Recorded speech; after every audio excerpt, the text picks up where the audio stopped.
The Blades Ramble is proudly sponsored by My Business Group, a group of brands designed to support owners, leaders and managers in business. Contact mybusinessgroup.co.uk for more information or follow the link in the description below. Blades fans, subscribe to Blades Ramble. Up the Blades.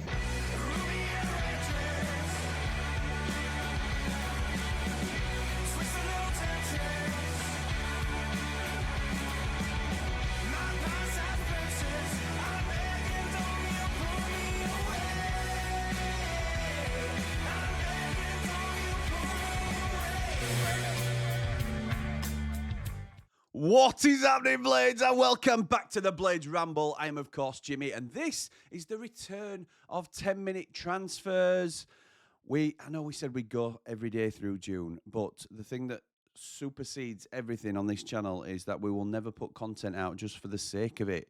So there were no names that we could possibly link because we have done a huge, as you know, because you'll have been following the channel, but there's been a huge transformation at Sheffield United. Chris Wilder has left the football club. Ruben Selles has entered the building. He's our new manager, head coach. We shall see. The previous list of targets, gone. Everybody we talked about, as I said, there weren't pointless videos before. There were meaning to them, but you might as well just start again because there will be new players linked, as we are seeing already. It is a new era at Sheffield United, and it is a new era on the Blades Ramble. Look at this. Look at this. This is way too high-tech for me. I have been led by the nose in terms of, I don't mean Dave the Nose, although good morning to Dave. I have been led by the nose in terms of how to operate this stuff. And I am getting there slowly but surely. You don't know that I've already tried recording this 4 times. You don't know that I had the wrong information there, still about Selles in and Wilder out. You don't know that, and you're never going to see that. So we can pretend that we're professional. Look at this. Look at this. This widget here. It's called a widget, which is, you know, if you're immature, you could laugh at words like that. But Ash Phillips, it tells you all about him. This is the lad we're going to be talking about. Look at this. Look at this. I put that on. I put that on me. Anyway, let's get to the video about what we are going to be talking about this morning. So, there's a couple of Spurs players linked with Sheffield United now that Ruben Selles, and that's for you, Dave, now that Ruben Selles is in the building. And I'm talking about Ash Phillips first. The second one is Alfie Devine, which we'll no doubt do on Monday if it's not already happened, because things are moving quite quickly behind the scenes at Sheffield United. And I'm choosing to speak about Ashley Phillips because I think this is where we need the most work in defence. Right back is still to be sorted. We've only got Femi Siriki there, and I'd like somebody to challenge Femi Siriki for a starting berth. I think everybody would. Centre halves, I think we need to improve upon, and I think he's fair, and I think he's what a lot of people would tend to agree with. I also don't know whether Anel will be here come the end of the season, or the end of the window, should I say, because he's got 1 year left on his contract. Will the club choose to cash in like we did with Illiman and Sander? Jack Robinson was a favourite of Chris Wilder, undoubtedly. I would like to see us upgrade. But in this respect, Ash Phillips is a right-footed centre-half. So is Ruben Selles, Ruben Selles. I can't get used to saying his name like that. But Ruben Selles, sorry, Dave, is Ruben Selles going to go right foot? Or is he going to be lean a little bit more towards like Chris? And this isn't the reason Jack Robinson got in the team per se, but Chris Wilder always liked to balance, didn't he, in his central players. So he'd liked a midfielder, a right footer and a left footer. We didn't really have that luxury in the central midfield area, but in defence he certainly prefers, if he can, to have a right-footed on the right side and a left-footed on the left side. So if this is going by Chris Wilder logic, which we can't really, because obviously it's a completely new era, this may be either direct competition or a replacement for Anel Ahmedhodzic. What do we think about Ash Phillips? I want to know your initial thoughts before we go into a few details. Look, I'm not going to stat bomb you. I think it can be quite dry if that's all we do. But for those that don't know anything about him, I think it will give you a little bit of context. And to do that, we always use 2 websites, so you can follow along and look for yourself if you're not entirely sure of where I'm getting the information from. The first website is called FOTMob, FOTMOB. You type the player's name in, and it gives you their history, their playing history, essentially. So it gives you a detailed breakdown of what clubs they've played for, how many minutes they've got, etc., like that for in the most recent season. It gives you a little bit about the general stats, but then breaks down in statistics their previous season. So it'll give you, like Ash Phillips defending stats, for example. His tackles, it says here he's won 15 tackles.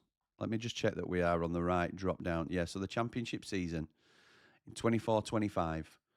This can't be right. It just does not sound good, because we can see on our screen here that he's played 24 times for Stoke, got 9 clean sheets, played 2,155 minutes. But it says on FOTMob that he has only made 15 tackles, only won 15 tackles all year, and that was 2/3 of his tackles.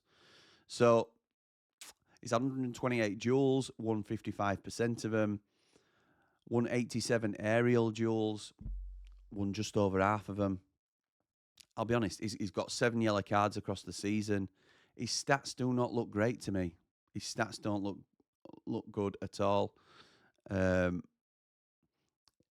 terms of his playing history, this I did know. He signed from Blackburn when he was just 17.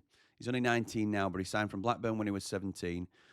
He made his debut for Blackburn at 16 and ended up playing 14 times for him between January 22 and August 2023. He then signed for Tottenham in a £2 million deal. Transfer Market is the other site we use, by the way, and that's Transfer Market without an E in the market. So transfermarket.co.uk, type the player's name in, and that gives you more contractual and transfer information. But the transfer information is always in euros. So they signed him for £2 million because I think, and this is just going off memory rather than what I've read, I think it was a contractual thing in terms of it was coming towards the end of his contract, and Tottenham swiped to get a really good prospect because he's 6'4", he's really well built, looks very athletic. But again, do his stats in terms of defending stack up? I'm not entirely sure. So they signed him from Blackburn at 17. He did a little bit of time in their academy, and then he went out on loan to Plymouth. January 24 to May 24, he had half a season at Plymouth, played 20 times. Again, stats don't look good. Dave Morwood, our Cornish blade, watches a lot of Plymouth Argyle. A couple of his family members support him. He gave us rave reviews about Mike Cooper. Me and him were banging that drum for, well, good 18 months before he came in, to be honest. He didn't rate Ash Phillips at Plymouth. But obviously, it's a 17 to 18-year-old kid. They need time to grow, don't they? He's then come back to Tottenham over the close season and gone out for a full season at Stoke, which is why it still says he's a Stoke City player on the widget here. So, gone on loan to Stoke, played 39 times, scored a goal. I'm looking at his statistics in terms of how often he's played as well. Very, very, I think just twice this season, he's been subbed. I know you very rarely sub a centre-half, but that was an occasion where they did. I'll tell you what he has done as well, though. He's played with Tom Cannon at Stoke for the first half of the season. So maybe that's a player link that we know. Maybe we've asked Tom Cannon what he thinks to him as well, because I know Wilder used to do that. Maybe they're not bothered about what players think of their previous colleagues anymore. So there's a couple of things to think about this. He's a 19-year-old kid. He's at Tottenham, which is a great grounding. They'll have amazing facilities. They'll have the best they'll be in that class of having very, very good coaches that can bring him on. They wouldn't have signed him if they didn't see something in him. He's clearly a bit of an athlete, and his defensive work needs some polishing. But there is a player in there. From the very brief stuff that I've read, and I've given you the sources so you can go and look at it yourself. I don't like pulling people's work from them, and again, I don't think stats videos are that great. What I would say is, I'm in two minds about this signing, and I want to know what you think about it as well. I would say, if this is going to be a loan, I'm not that keen. I'm not keen on a loan because I think, has he done anything to prove that he is top-level Championship? And at the minute, my answer would be no. And that concerns me because we wouldn't bring him in if we didn't think he was going to start. I think your loan should always be a starter. I don't mind developing someone else's player, like a Morgan Gibbs-White, for example, if they are too good for us to buy and it works for everybody. We got Gibbs-White from Wolves.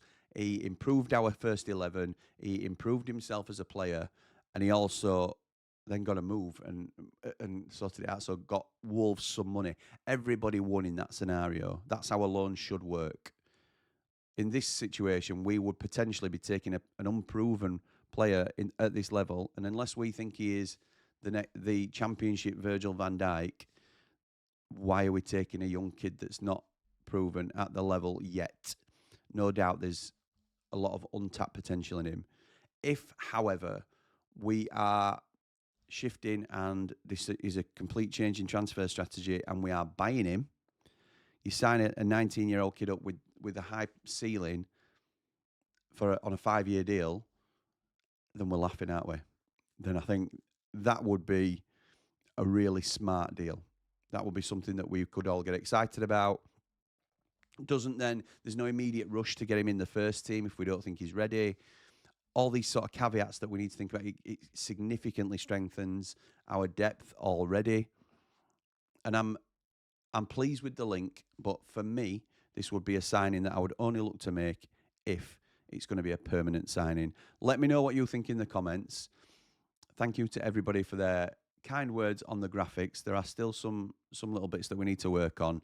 FX Autopilot, I heard exactly what you said in terms of the done deals bit being down here. So I've used the only other option, which was the Championship table. But as things change, it will become a lot more relevant. This is the closed season. If you take the widget off, if you like, it just leaves a blank space. You can either have the done deals or the table. So that's just for your information. Anyway, thank you to everybody for joining me. Let me know your thoughts on Ash Phillips in the comments. But for now, come on, you red and white wizards. Oh, by the way, join me on Behind the Ramble with Lee Edridge tonight. We will be doing Chelsea versus Flamengo in the Club World Cup. But until then, catch you in a bit. Come on, you red and white wizards. Up the blade!